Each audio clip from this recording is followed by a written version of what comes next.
नमस्कार दोस्तों, मैं हूं वीर प्रताप सिंह और हम डिस्कस करने वाले हैं नोबेल पुरस्कार के 2020 के विजेता। और एक ही बार में, ताकि ये रट जाए, बार बार हमें इसको याद करने की ज़रूरत ना पड़े, इसलिए इस टॉपिक को डिस्कस करते हैं। इस टॉपिक से इतने क्वेश्चन बनते हैं कि हर एग्ज़ाम में आपको कोई ना कोई क्वेश्चन इसको दिख जाएगा। यहाँ तक कि यूपीएससी भी इसमें से क्वेश्चन पूछती है। तो सबसे पहले नोबेल पुरस्कार के बारे में जान लेते हैं। ये 6 फील्ड में दिया जाता है: physics, chemistry, medicine, literature, economics और मानवता या ह्यूमैनिटी के लिए पीस प्राइज़ दिया जाता है। ये 6 क्षेत्र हैं। फिजिक्स में ऐसा कोई वैज्ञानिक या केमिस्ट्री, मेडिसिन, इनमें कोई वैज्ञानिक, साहित्य में ऐसा कोई लेखक, या अर्थशास्त्र में ऐसा कोई इकोनॉमिस्ट जिसने ऐसे काम किए हैं जो बहुत सारे लोगों को फ़ायदा दे, या कोई ऐसा आविष्कार किया है, उन लोगों को दिया जाता है। और ये इस फंड की शुरुआत की थी वो अल्फ्रेड नोबेल जी ने इकट्ठा किया था। ये फंड उन्हीं, वो उद्योगपति भी थे और आविष्कारक भी थे। उन्होंने मोटिवेशन पर्पज़ से ऐसे वैज्ञानिकों को, ऐसे लोगों को ये पुरस्कार प्रदान करने की सोची थी। और प्रतिवर्ष अल्फ्रेड नोबेल जी के जन्म दिवस मतलब 10 दिसंबर को यह पुरस्कार दिया जाता है। इसकी शुरुआत 1901 में हुई थी। तो यहाँ पे तो ये नोबेल पुरस्कार हमारा ख़त्म होता है कि नोबेल पुरस्कार क्या है और किन को दिया जाता है। इसके बाद में सबसे पहला जो फील्ड हम डिस्कस करने वाले वो है फिजियोलॉजी या मेडिसिन के क्षेत्र में। देखिए, ये 3 वैज्ञानिक हैं: हार्वे जे अल्टर, चार्ल्स एम राइस और माइकल ह्यूटन। इन 3 वैज्ञानिकों ने मिलकर हेपेटाइटिस सी वायरस की खोज की थी। इस खोज के लिए इनको ये मेडिसिन या फिजियोलॉजी के नोबेल प्राइज़ से नवाजा गया है। और हेपेटाइटिस होता क्या है? ये यकृत या फिर लीवर में जो सूजन होती है उसकी स्थिति को ही हेपेटाइटिस कहा जाता है। हेपेटाइटिस के लिए हर वर्ष 28 जुलाई को WHO ने विश्व हेपेटाइटिस दिवस के रूप में मनाने की घोषणा की थी। और हर वर्ष ये 28 जुलाई को विश्व हेपेटाइटिस दिवस मनाया जाता है। तो ये 3 वैज्ञानिक हैं। फिजियोलॉजी में या मेडिसिन के क्षेत्र में उन्होंने हेपेटाइटिस सी वायरस की खोज की थी, इसलिए इनको ये मिला है। और हेपेटाइटिस होता तो 5 प्रकार का है, लेकिन उन्होंने सी वायरस की खोज की थी।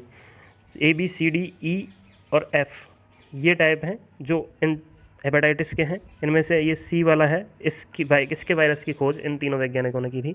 इनके लिए इनको ये पुरस्कार दिया गया है।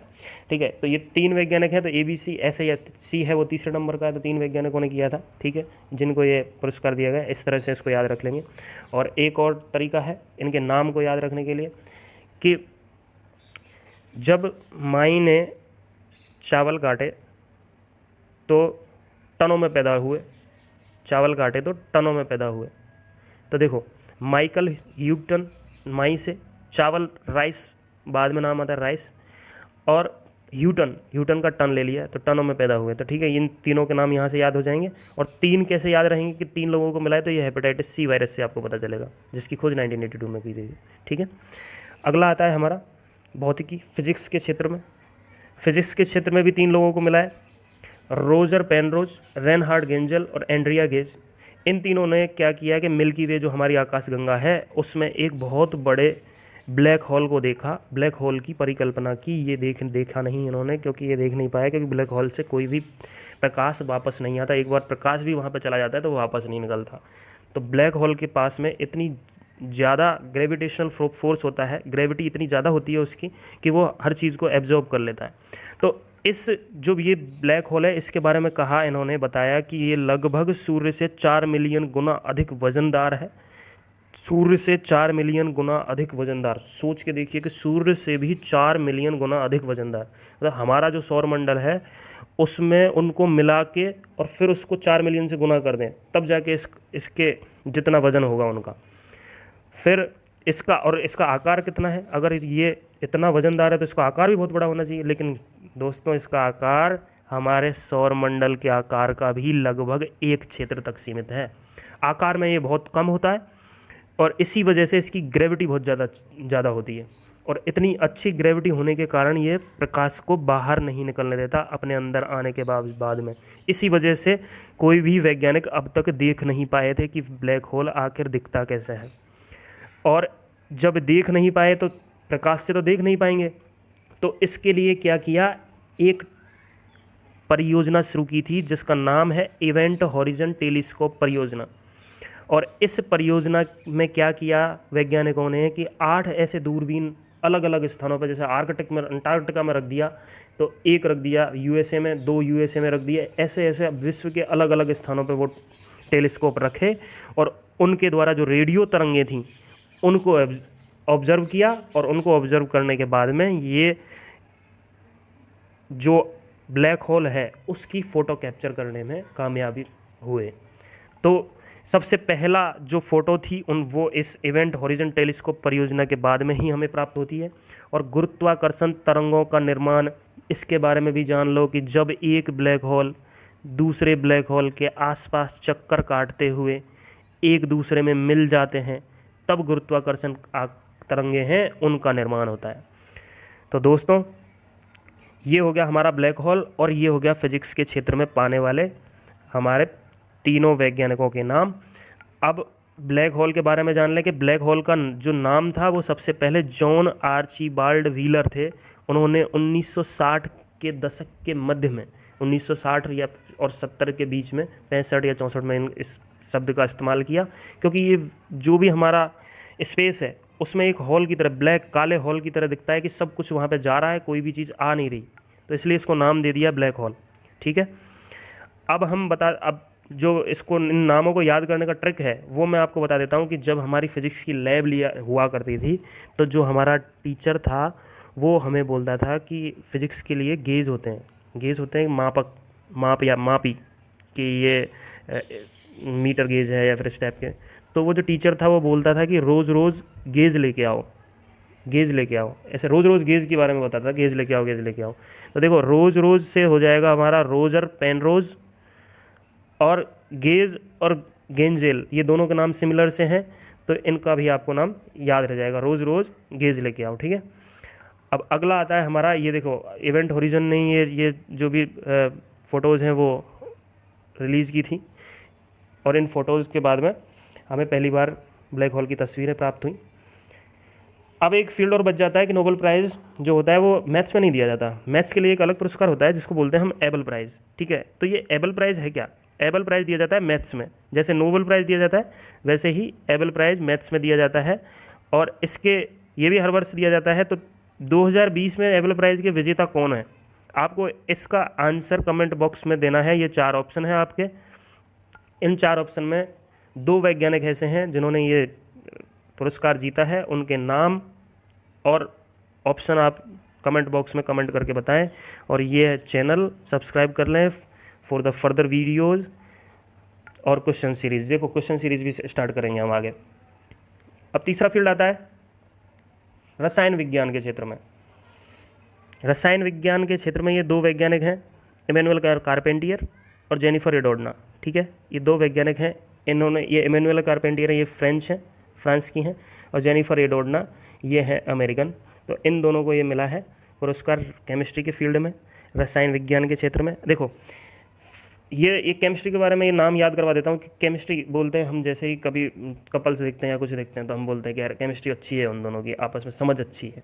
तो केमिस्ट्री 2 लोगों के बारे में भी बात करती है, तो यहाँ पे 2 लोगों को मिला है, दोनों महिलाएं हैं, इमैनुअल कारपेंटियर और जेनिफर एडोडना। ठीक है, तो दोनों हम तो ऐसे याद हो जाएंगे आपको। और कारपेंटियर और जेनिफर एडोडना, जो कारपेंटियर से आप देख सकते हैं कार को पेंट करने के लिए जो केमिकल यूज़ करते हैं वो केमिस्ट्री में मिला के लेप बनाते हैं, फिर उसको पेंट करते हैं, तो ये केमिस्ट्री का अवार्ड कारपेंटियर को मिलेगा।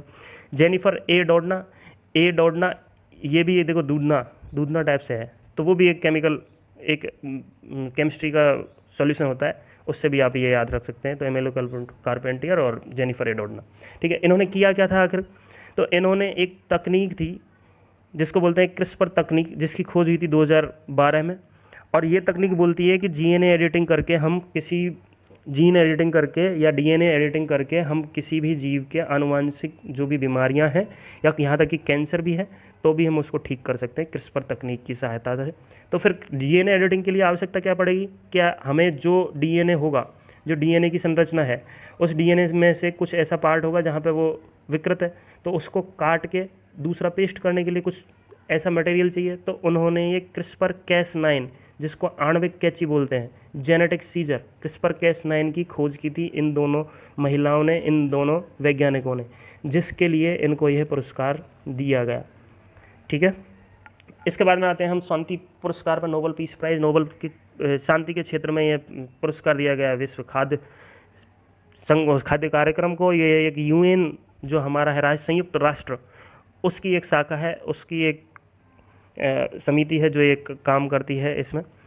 और इस समिति का काम है कि जो भी ऐसे भूख से ग्रसित देश हैं, जो भी ऐसे क्षेत्र हैं जहाँ पर भूख से लड़ रहे हैं, जो जहाँ पर लोग, और उन लोगों को इस्तेमाल किया जा सकता है पॉलिटिकली कि इन लोगों की भूख या फिर उनकी कमियां हैं, उनको इस्तेमाल करके वहाँ पे संघर्ष की स्थिति उत्पन्न की जाए।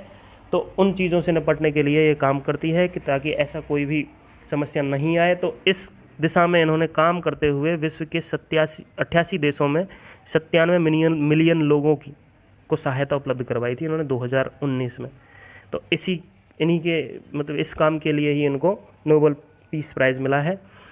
और इस संगठन के बारे में बता देते हैं कि 1961 में इसकी स्थापना हुई थी और इसका मुख्यालय है वो रोम, इटली में स्थित है। ठीक है।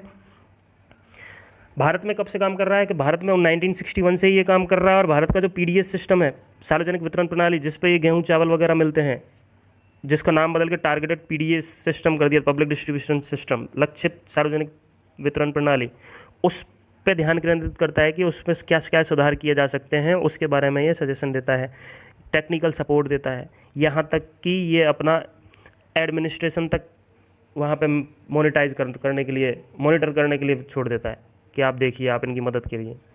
ठीक है। अर्थशास्त्र के बारे में अब जान लेते हैं। अर्थशास्त्र में हैं दो वैज्ञानिक, पॉल मिलग्राम और रॉबर्ट विल्सन। इन दोनों ने वाणिज्यिक नीलामी के क्षेत्र में कार्य करने के लिए एक सिद्धांत दिया था जिसको बोलते हैं नीलामी का सिद्धांत। उस सिद्धांत का इन्होंने व्यापक रूप से सामाजिक लाभ से प्रेरित एक अवधारणा प्रदान की और उस सिद्धांत में सुधार किया इन्होंने। उस सिद्धांत में सुधार के लिए ही इन दोनों को ये इकोनॉमिक्स का नोबेल प्राइज़ प्रदान किया गया है।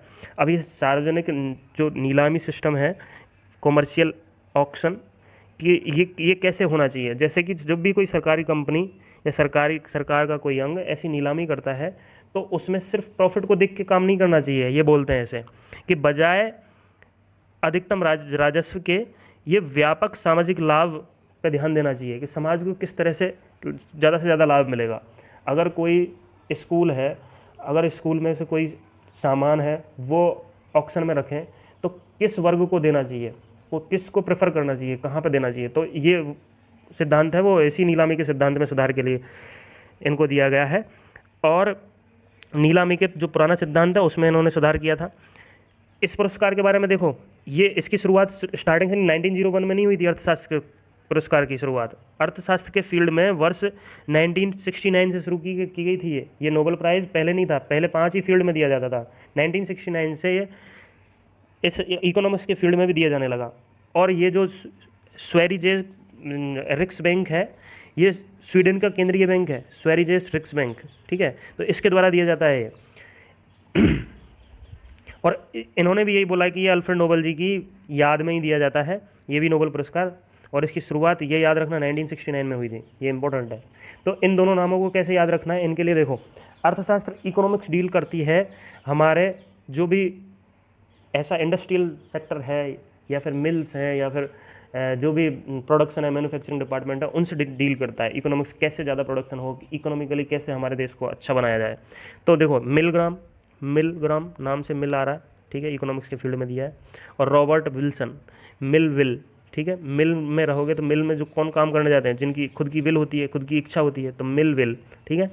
मिलग्राम और विल्सन, रॉबर्ट विल्सन, ठीक है, दोनों को याद रख सकते हैं इस तरह से। ये हो गया हमारा इकोनॉमिक्स का। इकोनॉमिक्स के बाद में आता है लिटरेचर। इसको तो बहुत इजी है, इसको तो याद करने में कोई समस्या ही नहीं होगी आपको। जैसे कि लिटरेचर मैंने लिखा भी इसे, ये literature, L for literature, L for Louise Gluck. तो लिटरेचर और लुईस ग्लुक को मिला है नाम, एक ही नाम है, एल से स्टार्ट होने वाला है। और लिटरेचर में आपको देखते ही, ऑप्शन देखते ही याद हो जाएगा। ये अमेरिका की कवयित्री हैं, ये कवयित्री हैं, खुद कविताएँ लिखती हैं और उनको बहुत, इनकी सुरीली आवाज़ है, उसके द्वारा ये सुनाती हैं। तो उसके लिए इनको जो खूबसूरती के साथ में व्यक्तिगत अस्तित्व को सार्वभौमिक बनाता है, मतलब उनकी अचूक काव्यात्मक स्वर के लिए दिया गया है। और इसमें एक पदक दिया जाता है और 10 मिलियन स्वीडिश क्राउन दिए जाते हैं। ये सभी नोबेल पुरस्कार में दिया जाता है। ठीक है, ये हो जाता है हमारा साहित्य के नोबेल पुरस्कार। यहीं पे हमारे सारे नोबेल पुरस्कार डिस्कस कर लिए और होपफुली आपको सारे नाम भी याद हो गए और उन वैज्ञानिकों के काम भी याद हो गए जिनके लिए उनको ये पुरस्कार मिला गया। Thank you very much. और सबसे इम्पोर्टेंट बात, इस क्वेश्चन का आंसर आपको देना है कमेंट बॉक्स में, और ये डिस्कस करना मैं भूल गया, क्योंकि लाइक और सब्सक्राइब एंड शेयर इसको मत भूलना, ये ज़रूर करना ताकि मैं अगली वीडियो के लिए तैयार रहूँ। Thank you very much.